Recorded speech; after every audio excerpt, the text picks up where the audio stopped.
Good evening, everybody. Today's topic is spectrum of light, and this topic is very interesting topic, and this is the topic of chemistry, in which study in optics, that is the chapter of light, and this topic we also study in physics, in optics, and also in class 12 modern physics. But I will focus on the syllabus of class 11 chemistry, atomic structure. So spectrum of light, we see that and we know that the sun emits rays, and that rays waves, that have many types of waves are there: ultraviolet rays, infrared rays, radio waves, and gamma rays, and visible rays.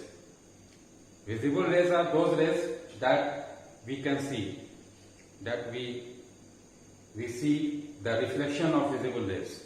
Other rays we cannot see. So the visible rays also, there are two types. One is white type and one is color. White is the ray that consists of many colors. So in order to understand the spectrum of light,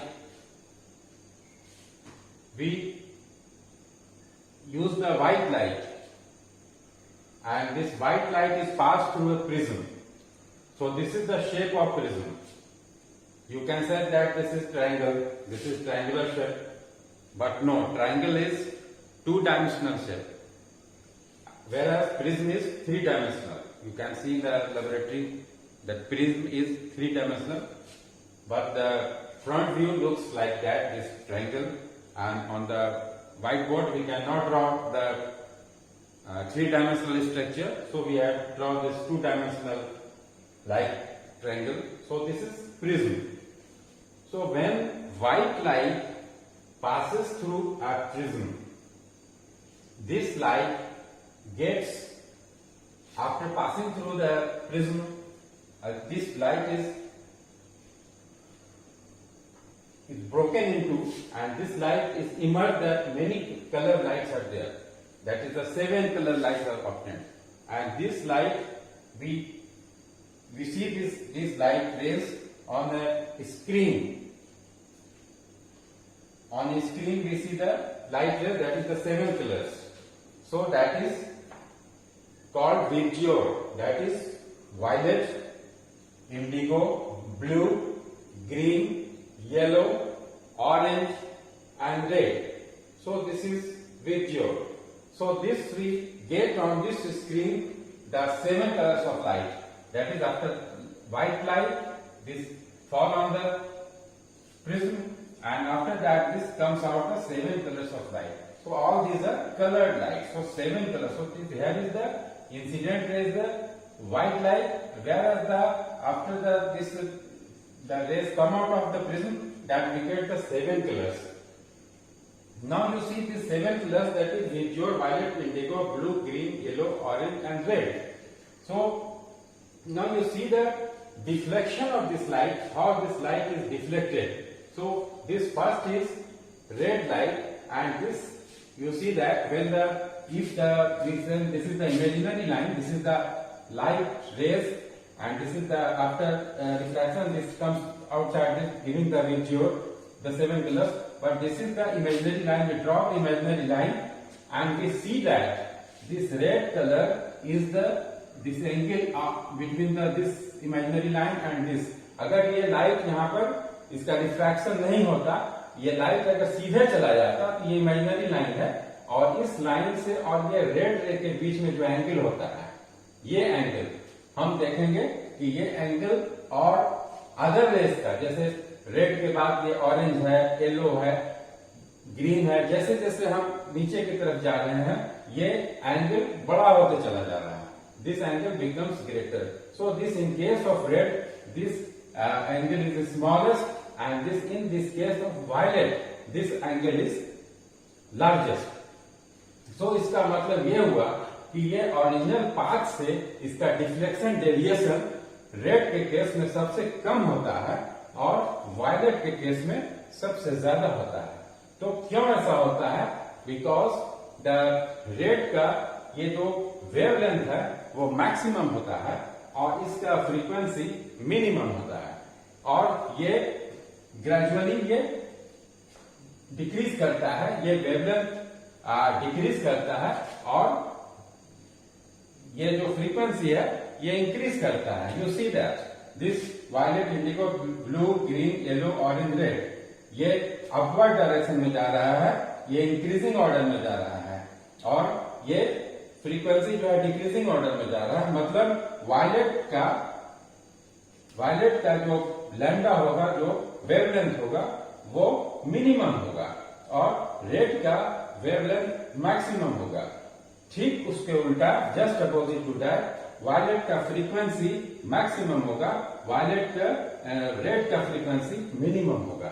तो ये inversely proportional होता है. This is inversely proportional. अगर हमारा ये wavelength और ये frequency एक दूसरे का इन्वर्सली प्रोपोर्शनल होता है, ये रेड के केस में वेवलेंथ लैम्डा वो मैक्सिमम है और ये फ्रीक्वेंसी मिनिमम है, जबकि वायलेट के केस में ये वेवलेंथ मिनिमम है और ये फ्रीक्वेंसी मैक्सिमम है. इसलिए वायलेट में सबसे ज्यादा डिफ्लेक्शन डेविएशन होता है क्योंकि इसका फ्रीक्वेंसी मैक्सिमम है और इसका वेवलेंथ मिनिमम है, और रेड के केस में इसका डेविएशन डिफ्लेक्शन ये जो है मिनिमम होता है, सबसे कम होता है, क्योंकि इसका वेवलेंथ मैक्सिमम है और इसका फ्रीक्वेंसी मिनिमम है. तो यहां पर हम देख सकते हैं कि ये फ्रीक्वेंसी जो है रेड का, that is 4 into 10 to the power 14 hertz, 4 into 10 to the power 14 hertz, और ये वायलेट के केस में 7.5 into 10 to the power 14 hertz. ये इसी के बीच में इसका वेरिएशन है. ये this is the maximum frequency and this is the minimum frequency. Red has the minimum frequency and violet has the maximum frequency. Now you see that all the rays are falling in this screen.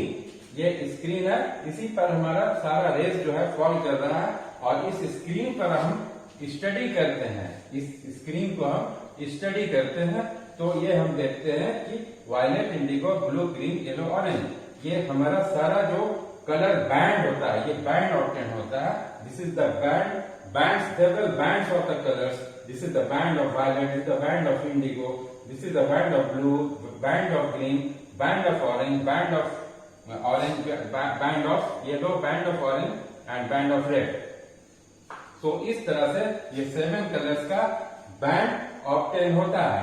लेकिन ये band, इसी को हम spectrum कहते हैं. ये जो band obtain हुआ after refraction of light, white light through the prism के बाद जो लाइट रेज जो 7 कलर्स में जो इसका फॉर्मेशन हो रहा है उसको स्क्रीन पर हम लेते हैं, और ये जो कलर बैंड ऑब्टेन होता है इसी को हम स्पेक्ट्रम कहते हैं.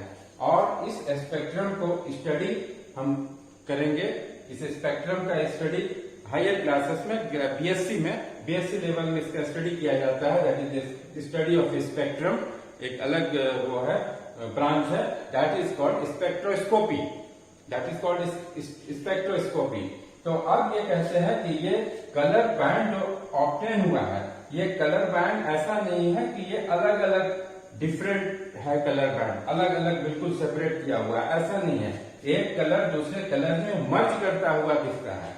ऐसा नहीं है कि हम स्पेसिफाई कर देंगे कि यहाँ से यहाँ तक वायलेट है और यहाँ से यहाँ तक इंडिगो है और यहाँ से यहाँ तक ब्लू है.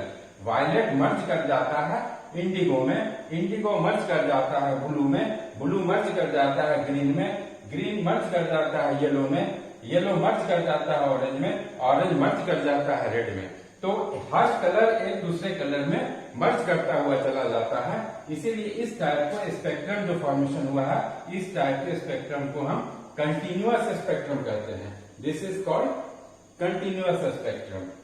तो इस तरह से हमने देखा कि ये spectrum of light, this is all about the spectrum of light, और किस तरह से लाइट के स्पेक्ट्रम का फॉर्मेशन होता है, और ये कंटिन्यूअस स्पेक्ट्रम का हमने अभी स्टडी किया है।